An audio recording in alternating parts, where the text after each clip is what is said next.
அதாவது they are expect $20 for this course. இந்த கோர்ஸ்க்கு வந்துட்டு அவங்க வந்து $20 அப்படின்னு கொடுத்துருக்காங்க.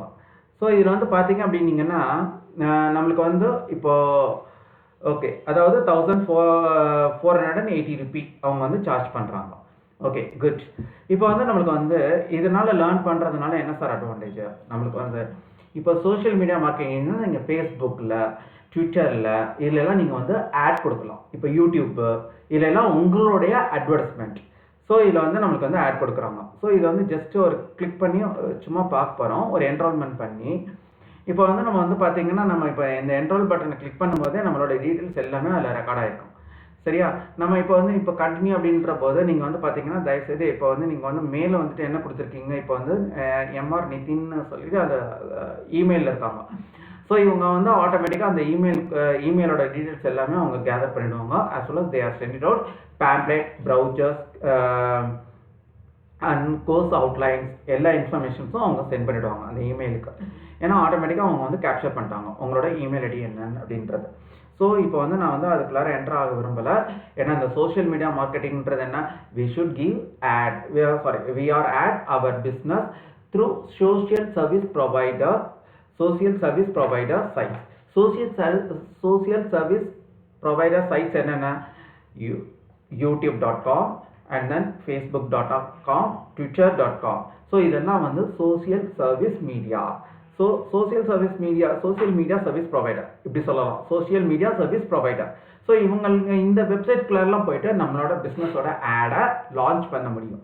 அதை பற்றி how to launch our ad in social media அதை எக்ஸ்பிளைன் பண்ணுறது தான் இந்த கோர்சஸ். இதுக்கு நம்மளுக்கு ப்ரோக்ராமிங் நாலேஜ் 100% தேவையில்லை. அதாவது கம்ப்யூட்டர் நாலேஜ் மட்டும் இருந்தால் போதும். ட்ராக் அண்ட் ட்ராப், நீங்கள் ஒரு ட்ராக் பண்ணி அந்த சைட்ஸ்குள்ளார உங்களோட ஆடை நீங்கள் பேஸ்ட் பண்ணணும், அவ்வளோதான். அப்லோட் பண்ணுற நாலேஜ் இருந்தால் போதும். ஸோ இதை பற்றி நம்ம இந்த அப்லோட் அப்படின்னு சொல்கிறது தான் நம்ம பார்த்தீங்கன்னா நம்மளுக்கு இது கண்டிப்பாக தெரியணும். அதாவது ஒரு ஃபைலை அப்லோட் பண்ணுறதுக்கு நம்மளுக்கு என்ன ப்ரோட்டோகால் யூஸ் ஆகுது, FTP ப்ரோட்டோகால் யூஸ் ஆகுது. சரி சார், இப்போ யாரெல்லாம் நம்மளுக்கு வந்து social media service provider, Google drive, Google, YouTube and Dailymotion, even Facebook also. இப்போ ஃபேஸ்புக்லேயும் நம்மளுக்கு வந்து என்னெல்லாம் நம்ம அப்லோட் பண்ணலாம், நம்ம இமேஜஸ்லாம் அப்லோட் பண்ணலாம், வீடியோஸ் அப்லோட் பண்ணலாம். ஸோ அதுக்கப்புறம் Twitter, this is also one of the social media. Another one is Instagram. ஸோ இன்ஸ்டாகிராமும் இன்றைக்கி வந்து பாப்புலர் ஆகிட்டுருக்கு அப்படின்னு சொல்கிறாங்க. So Instagram is also social media provider. So இதுலலாம் நம்மளோட ஆடை ஃபீட் பண்ணுறதுக்கு நம்மளுக்கு என்ன டிஜிட்டல் மார்க்கெட்டிங் ஹெல்ப் பண்ணுது அப்படின்னு தெரியும். சரி சார், இப்போ இந்த W3 ஸ்கூலில் உங்களுக்கு ஒரு ஐடியா கிடச்சிருக்கும். சரி சார், இப்போது நம்ம ஃபைல் அப்படின்னு சொன்னோம்னா file protocol help for make a file, alter a file and then read a file. So இது சொன்னோம். இதே இது நம்மளுக்கு வந்து FTP ப்ரோட்டோகால்னா we can upload our file in global space like cloud computing, distributed computing and remote computingல நம்மளால store பண்ண முடியும். So we can access that file anywhere in this earth. இப்போ நான் வந்து இந்தியாவில் அப்லோட் பண்ண ஃபைலை UKல கூட எடுத்து பார்க்க முடியும். ஏன்னா நம்ம வந்து FTP ப்ரோட்டோகால் மூலிமா நம்ம ஒரு குளோபல் ஸ்பேஸில் அப்லோட் பண்ணிட்டோம் அப்படிங்கிறது. சரி சார், இப்போ அடுத்தது என்ன நம்மளுக்கு பார்க்க போகிறது பார்த்தீங்க அப்படின்னீங்கன்னா HTTPS அப்படிங்கிறாங்க. சரி சார், இதுனா என்ன?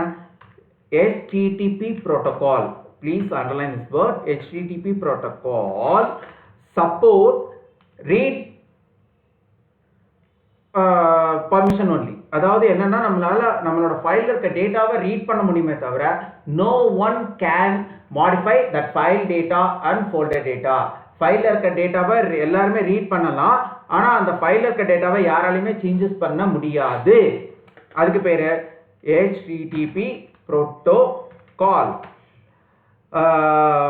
HTTP protocol denied. என்ன பெர்மிஷனை டினை பண்ணுறாங்க? HTTP protocol denied write permission. Write permission தான் யார் யார்? We create and alter permissions are denied. Permissions are denied. இதில் இது பண்ண முடியாது. நம்மளோட டேட்டாவை எல்லாருமே எடுத்து பார்க்கலாம், அவங்க ரீட் பண்ணலாம், ஆனால் அந்த டேட்டாவில் எந்த ஒரு மாடிஃபிகேஷன்ஸும் அவங்களால பண்ண முடியாது. இதுதான் நம்ம சொல்ல வர்றது. So HTTP protocol provide write permission only, provide read permission only. Sorry. HTTP protocol provide read permission only. Anyone can, it means என்ன சொல்ல வராங்க, it means anyone, யார் வேணாலும், it means anyone can read our file data and or folder has files, but means கொடுங்க, okay, but no one can alter our files and or folders. நம்மளோட ஃபைலையோ ஃபோல்டரையோ changes பண்ண முடியாது. அதுக்கு என்ன பெர்மிஷன்ஸ், என்ன protocol help பண்ணுது? HTTP protocol. மெயினும் next என்ன சொல்றாங்க sir, what is the difference between HTTP protocol and HTTPS? HTTP protocol process without security, HTTPS protocol process with high security. அதாவது நம்மளுக்கு இதுல HTTPS ன்னு சொல்லி கொடுத்துட்டோம்னா our data for even ethical hackers also easily can't hack our data.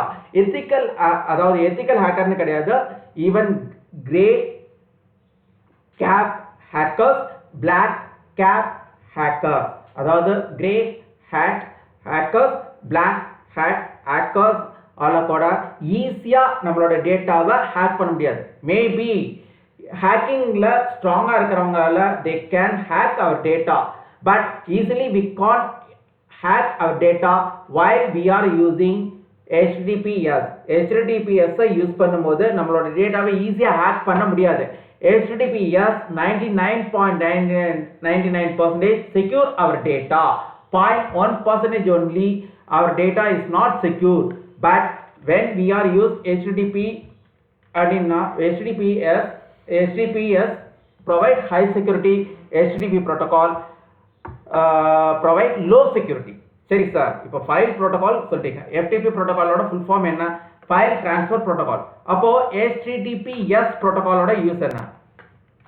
HTTP protocol stands for, HTTP stands for hyper text transport protocol. So check பண்ணி பார்த்துக்கோமா. இப்போ எப்படி நம்மளுக்கு வந்து இது வந்து கரெக்ட் அப்படின்னு சொல்லிட்டு நம்ம again I'm entering into Google Chrome. என்னைக்கு சார் ப்ரெஸ் பண்ணீங்க? இப்போ வந்து I want entering into another app from current app. அதாவது நான் சொல்ல வரது நல்லா புரிஞ்சுக்கோங்க. இப்போ கரண்ட் ஆப்ல இருந்து இன்னொரு ஆப்புக்கு போகணும்னா you please press Alt tab key. So இப்போ நான் வந்து என்ன பண்ணுறேன், இப்போ MS வேர்டுக்குள்ளார என்ட்ரு ஆனோம் அப்படின்னா now I press Alt tab as well as I am not take off key from tab. டேப்ல இருந்து நான் இன்னும் கீயை எடுக்கவே இல்லை. எதுல இருந்து தான் இன்னும் கை வச்சிருக்கேன்?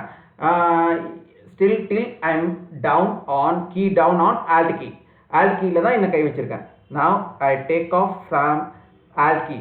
எதுல இருந்து கை எடுக்க போறேன்? Alt keyல இருந்து கை எடுக்க போறேன்.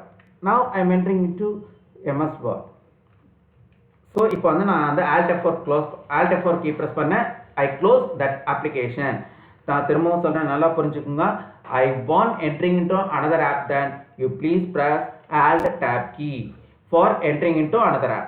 சரி சார், நான் இப்போ வந்துட்டு here I choose file manager, but I want entering into notepad editor. Sir, notepad editorக்குள்ளார நான் என்டர் ஆக வேண்டியது நான் ஃபைல் மேனேஜருக்குள்ளார என்டர் ஆகிட்டேன். அதாவது அந்த ஃபைல் மேனேஜர்லேயே ரெண்டு இருக்குது. ஒன்று வந்து PowerShell ஸ்க்ரீன் ரெக்கார்டர், இன்னொன்று வந்து என்ன இருக்குது, கூகுள்